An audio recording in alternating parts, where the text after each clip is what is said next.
We did the impossible. We did the impossible, but now it's going to get a lot harder because everything from now on is building the car and fixing it. You can't do that in a garage. There's just a few places in the world with the right equipment and only a few people in the world with the right training.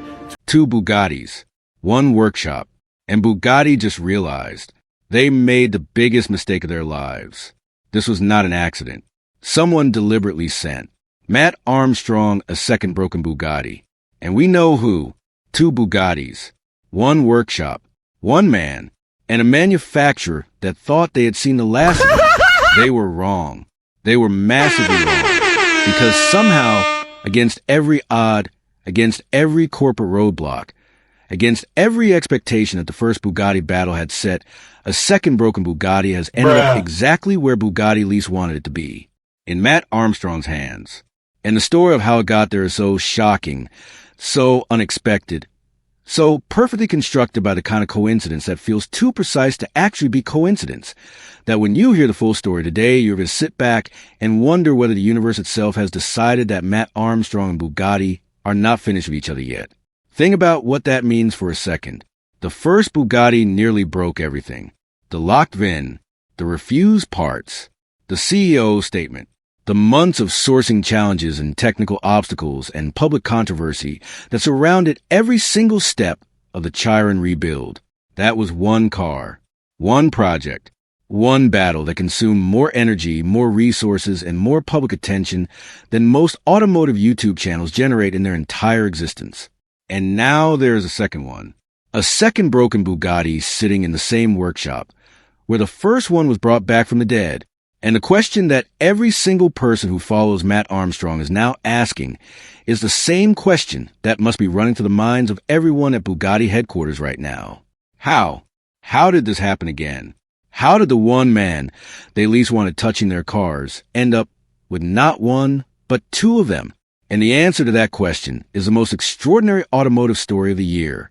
But before we get into how the second Bugatti found its way to Mat Armstrong, we need to establish something important, something that puts the entire situation in context and makes the how of it make complete sense once you understand the why. Because the arrival of the second Bugatti in Mat Armstrong's workshop is not random. It is not luck. It is not coincidence in the way that the word coincidence usually implies. It is a direct, logical, completely inevitable result of what Mat Armstrong built with the first one. Not the car, the reputation. Because in the automotive world, reputation is currency. And after the Chiron rebuild, after everything that project proved about what Mat Armstrong was capable of and what his workshop could achieve with a car that an entire manufacturer had declared beyond independent repair, his reputation became the most powerful force in determining what came through his workshop doors next. Word spreads in this world. And the word that spread after the Chiron was very specific. If you have a broken Bugatti and you want it fixed, there is one name, one workshop, one man who has proven beyond any reasonable doubt that he can do what everyone else says cannot be done. And that word, spreading through the networks and communities and private conversations of the people who own and deal in these extraordinary machines, is exactly what brought the second Bugatti to Leicester. Now let us talk about the second car. Because understanding what it is, where it came from, and the specific circumstances that led to it being available at all is essential to understanding why the story is so significant. This is not a straightforward salvage purchase. This is not Mat Armstrong scrolling through Copart listings and spotting an opportunity. The path that brought the second Bugatti to his workshop is longer and more complicated and more human than that. It involves a chain of events that began long before Mat Armstrong was involved, that passed to the hands of multiple owners and multiple repair attempts in multiple moments, where someone looked at this car and decided the problem was too big for them to solve. Until finally, at the end of that chain, someone made a decision that changed everything. They called Mat Armstrong. Let that sink in for a moment, because the significance of that call cannot be overstated. In the world of ultra-high-end automotive repair, where reputations are everything and referrals are the primary currency of new business, receiving a direct call about a broken Bugatti is not a small thing. It is a validation, a confirmation that the reputation built to the Chiron rebuild had reached the exact community of people who own and handle these cars. And when Mat Armstrong took that call and heard what was on the other end of it, The decision to say yes was made in the same instant that it was presented, because that is who he is. And because some opportunities, some challenges, some chances to do something that has never been done before announce themselves so clearly that the only possible response is to move toward them immediately and figure out the details on the way. The condition of the second Bugatti when it arrived at the workshop was something that even Mat Armstrong, who had spent months working through the extraordinary complexity of the Chiron, was not fully prepared for, because the damage here was different. Not necessarily more severe in every dimension, but different in ways that created challenges that the Chiron had not presented.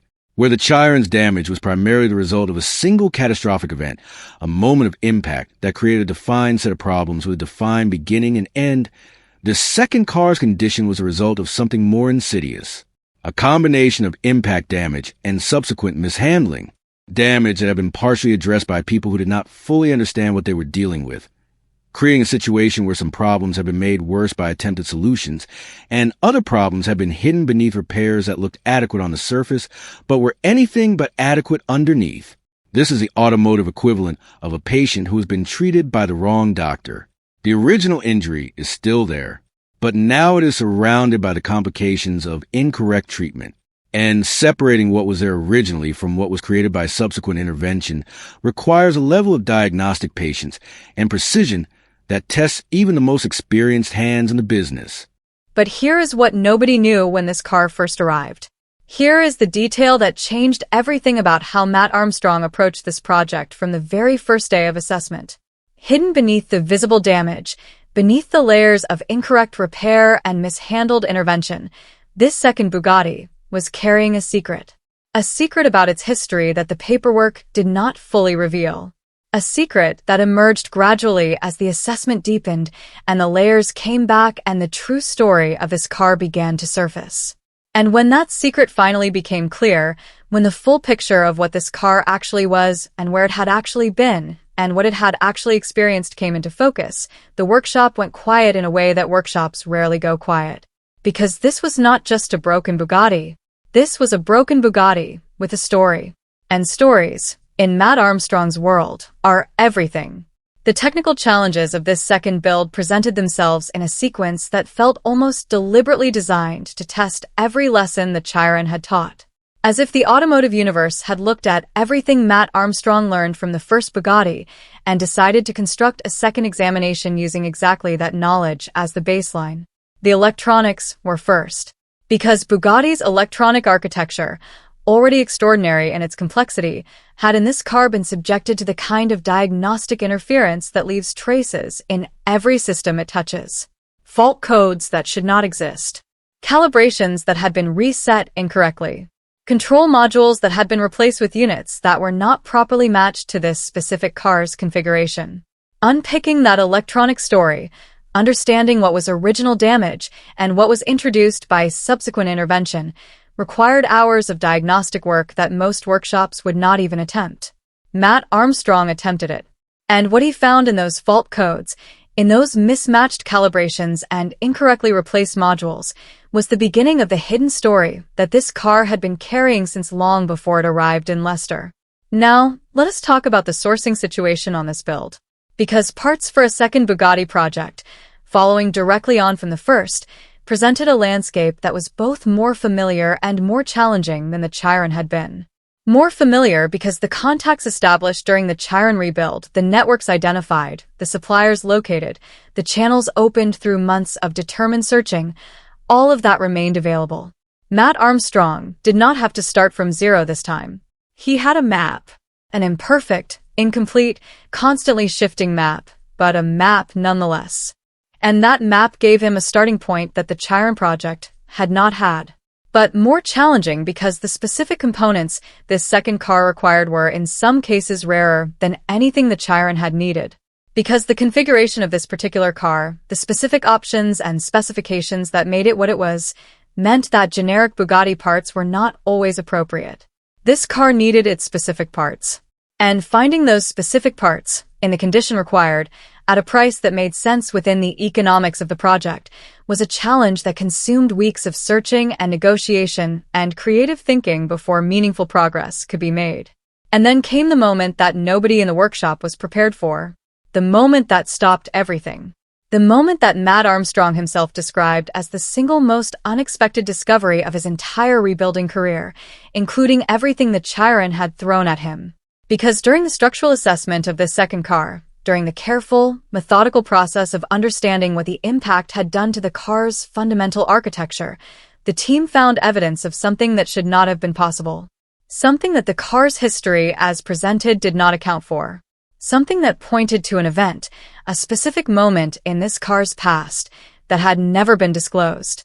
And the implications of that discovery for the repair process, for the car's value, for the story of how it ended up available in the first place, were enormous. The workshop fell silent. Mat Armstrong looked at what the team had found. And then he did what he always does in those moments. He turned to the camera, and he told the truth. That moment of transparency, that refusal to edit out the discovery or minimize its significance or present a version of events that was cleaner and less complicated than reality, is the moment that defines the second Bugatti build more than any technical achievement ever could. Because it would have been easy to manage that information differently. To present the discovery in a context that made it feel less significant. To protect the narrative from the complications that full transparency introduced. But Mat Armstrong does not do easy when honest is available. And that choice, made in a moment of genuine pressure with the camera running and the audience waiting, is the reason that the trust his community places in him is so deep and so durable. He earned it again in that moment. As he earns it again every single time the honest thing and the easy thing are different, and he chooses honest without hesitation. The community response to this second Bugatti project was different from anything that had come before. Not more excited, though the excitement was enormous. Different in character. More personal. More invested.